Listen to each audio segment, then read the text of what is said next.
No Brasil, qualquer pessoa, ao ser presa, irá passar por uma audiência para ser ouvida por um juiz. Essa é a audiência de custódia. Nessa audiência, o juiz analisa as circunstâncias daquela prisão e, com base nisso, decide se a pessoa vai ficar presa ou se vai responder a um processo em liberdade, ou se terá realmente um processo. O caso mais comum de audiência de custódia é após a prisão em flagrante. Nesse caso, a pessoa é levada até a delegacia e é ouvida pelo delegado. Ao chegar na delegacia, podem ocorrer 4 situações. Primeira, não houve crime. O delegado ouve os envolvidos e não inicia o procedimento. Segundo, nos crimes menos graves, a pessoa assina um termo circunstancial para o comparecimento em uma audiência futura. O termo circunstanciado, também conhecido como TCO, é um documento feito pela autoridade policial quando se trata de infrações penais de menor potencial ofensivo. É utilizado para registrar de forma resumida os fatos e as circunstâncias relacionadas ao delito e os dados do autor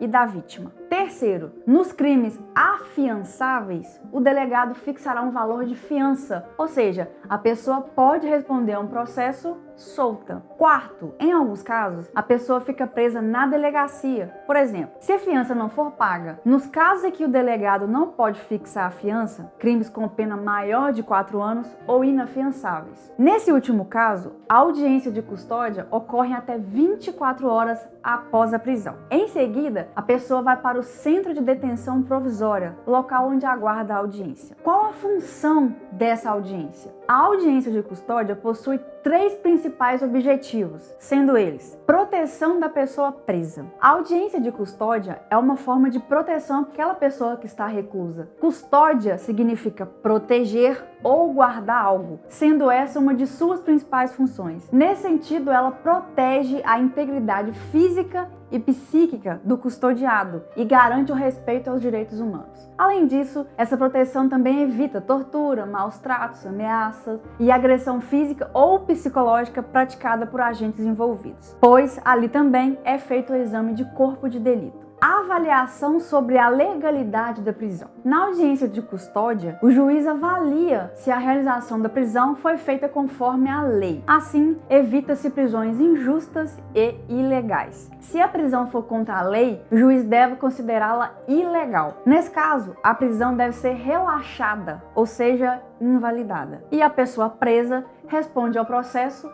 em liberdade. A avaliação sobre a necessidade ou não de manter a prisão. Na audiência de custódia, o juiz decide se a pessoa vai ficar presa ou se vai responder ao processo em liberdade. A audiência não evita apenas prisões ilegais, ela também evita prisões provisórias desnecessárias. Evita que a pessoa responda a um processo presa antes mesmo de ter uma condenação. É possível que o custodiado também responda ao processo em liberdade, principalmente nas situações em que ele não traz risco para a sociedade. Do mesmo modo, a pessoa que ficou presa na delegacia pode não ter condições de pagar a fiança, tem chances também de ser solta na audiência de custódia. Se o juiz optar pela liberdade provisória, ele pode impor restrições à liberdade. Exemplos: proibição de sair do município, ida ao fórum todo mês, não sair de casa em horários determinados e o uso de tornozeleira eletrônica. Nesse caso, o juiz impõe essas restrições para evitar que a pessoa tente fugir de responder ao processo. O que acontece na audiência de custódia? Antes de a pessoa ir à audiência, ela passa por um exame de corpo de delito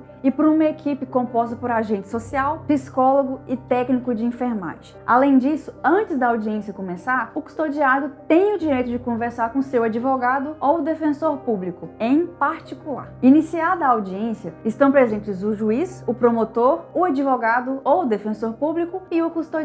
Nela, o juiz faz uma entrevista com o preso. Na entrevista, é analisado e discutido como foi a prisão e se ocorreu algo ilegal. O juiz analisa se houve tortura, maus tratos, violência, para adotar as providências necessárias. Além disso, analisa analisa-se também a situação pessoal do custodiado. Nessa audiência, não se discute se a pessoa de fato cometeu o crime. Isso vai ocorrer em um outro momento. O juiz vai perguntar se no momento da prisão foi comunicado ao custodiado seus direitos fundamentais, como ter um advogado, ser atendido por médicos, falar com seus familiares ou ficar em silêncio. Se um desses direitos deixou de ser comunicado, deve ser demonstrado o prejuízo que a falta da comunicação causou. Feito isso, o ato pode ser anulado ou a prisão ser considerada ilegal. Além disso, o juiz também pergunta se o custodiado tem filhos ou dependentes, histórico de doenças graves, uso de remédios contínuos, transtornos mentais, dependência química. No caso da mulher presa, será perguntado se ela está grávida para receber uma possível assistência ou ser solta. Com base nessa entrevista, o juiz avalia se o custodiado vai responder ao processo preso ou em liberdade. Lembrando que o custodiado tem o direito de ficar em silêncio, sendo assim,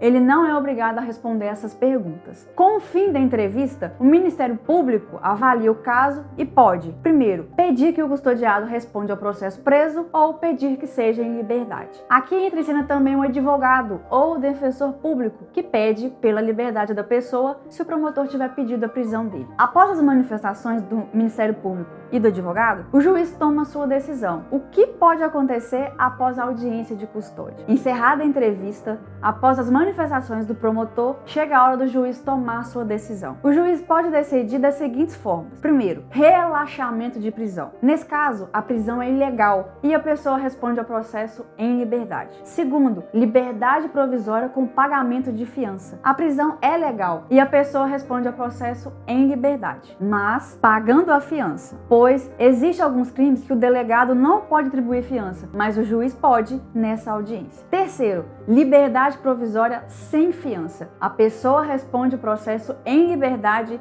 sem pagar fiança. E quarto, liberdade provisória com medidas cautelares. A prisão é legal e a pessoa responde a um processo em liberdade, mas com restrições. Exemplo, usando uma tornozeleira eletrônica. Quinto, prisão preventiva. A pessoa responde ao processo presa. Diante de tudo isso que eu falei, via de regra, sendo a pessoa solta ou presa, o processo criminal continua. A pessoa vai responder por esse processo. A única diferença é que, em um dos casos, responde presa, em outro, em liberdade. Agora você já sabe o porquê de algumas pessoas serem soltas ou ficarem presas quando praticam algum crime, mesmo respondendo um processo criminal. Bom, pessoal, essas foram as informações de hoje. Muito obrigada pela atenção e até o próximo vídeo.